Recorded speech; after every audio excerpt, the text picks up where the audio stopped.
अमित एक छोटे से गांव में रहता था। वह बहुत खुशमिजाज बच्चा था, हमेशा मुस्कुराता रहता था।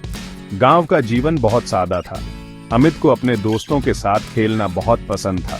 वह अपनी माँ और दादा दादी के साथ रहता था।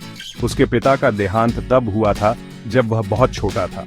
अमित के चाचा, उसके पिता के भाई, बेंगलोर में रहते और काम करते थे। वह कभी कभी उनसे मिलने आते थे। अमित की माँ ने उसे पालने के लिए बहुत मेहनत की। वह चाहती थी कि अमित खुश रहे। उसके दादाजी बूढ़े और समझदार थे।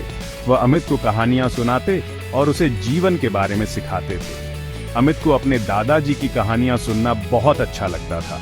अमित के चाचा एक अच्छे इंसान थे, लेकिन उन्हें थोड़ा गुस्सा भी आता था। वह अमित से बहुत प्यार करते थे और जब वह मिलने आते थे तो उसके लिए उपहार लाते थे। अमित अपने चाचा के आने का इंतजार कर रहा था। गांव में जिंदगी शांत थी। हालांकि अमित के परिवार को अपने पिता की बहुत याद आती थी। वे चाहते थे कि काश वह अभी भी उनके साथ होते। एक गर्म दोपहर अमित के चाचा उसे गांव की दुकान पर ले गए। अमित गर्मी में खेलने से प्यासा था। उसने एक रंग बिरंगी कोल्ड ड्रिंक की बोतल देखी और उसे वह चाहिए थी। उसने अपने चाचा से पूछा, चाचा, क्या आप मेरे लिए वह कोल्ड ड्रिंक खरीद सकते हैं? कोल्ड ड्रिंक की कीमत 50 रुपये थी। अमित के चाचा 2 महीने से घर पर थे और उन्हें अभी तक कोई काम नहीं मिला था। उनके पास पैसे नहीं थे।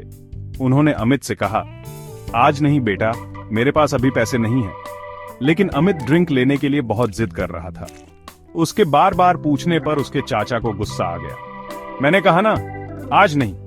आखिरकार उन्होंने हार मान ली और दुकानदार से उधार डालने के लिए कहा। अमित खुश था, लेकिन घर के रास्ते में उसके चाचा चुप थे। वह अपने पास पैसे न होने पर खुद पर गुस्सा थे और अमित की बात न मानने पर उस पर गुस्सा थे। जब वे घर पहुंचे तो उन्होंने अमित को बहुत डांटा और उसे थप्पड़ भी मारा। अमित चौंक गया और रोने लगा। उसे समझ नहीं आया कि उसके चाचा इतने गुस्से में क्यों थे। कुछ महीनों बाद अमित के चाचा काम के लिए बेंगलोर लौट गए।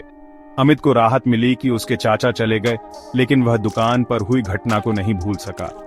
वह अभी भी आहत और उलझन में था। अमित के चाचा को भी अपने किए पर बुरा लगा। वह अपने भतीजे से बहुत प्यार करते थे और उन्हें अपने गुस्से पर पछतावा हुआ। वह जानते थे कि अमित को मारना गलत था और वह चाहते थे कि काश वह उसे वापस ले सकते। जैसे जैसे समय बीतता गया, अमित के चाचा का अपराध बोध बढ़ता गया। वह अक्सर अमित के बारे में सोचते थे। वह चीजें ठीक करना चाहते थे, लेकिन उन्हें नहीं पता था कि कैसे।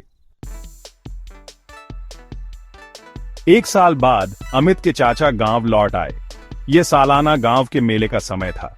मेला रंगीन रोशनी, संगीत और स्वादिष्ट खाने से भरा था। अमित के चाचा उसे मेले में ले गए। वह अमित के लिए कुछ खास उपहार लाना चाहते थे। अमित ने एक खिलौना चुना और उसके चाचा ने उसे खरीद दिया। फिर अमित ने कुछ मिठाइयां देखीं और उसके चाचा ने उन्हें भी खरीद लिया। अमित के चाचा ने उसके लिए वह सब कुछ खरीदा जो उसने मांगा। अमित के दादाजी ने यह देखा और अपने बेटे से पूछा, तुम उसे इतनी सारी चीजें क्यों खरीद रहे हो?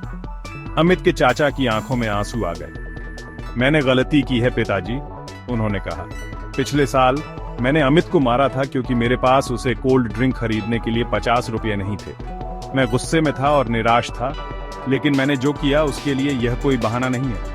मैं इसकी भरपाई करने की कोशिश कर रहा हूँ। मेला खत्म हुआ और अमित के चाचा बेंगलोर लौट गए, लेकिन उनके दिल में एक सवाल कौंधता रहा, मैंने उसे क्यों मारा? वह जानते थे कि उन्हें उनके किए के लिए कभी भी पूरी तरह से माफ नहीं किया जाएगा, लेकिन उन्हें उम्मीद थी कि उनका प्यार और उदारता अमित को दिखाएगी कि उन्हें कितना दुख है।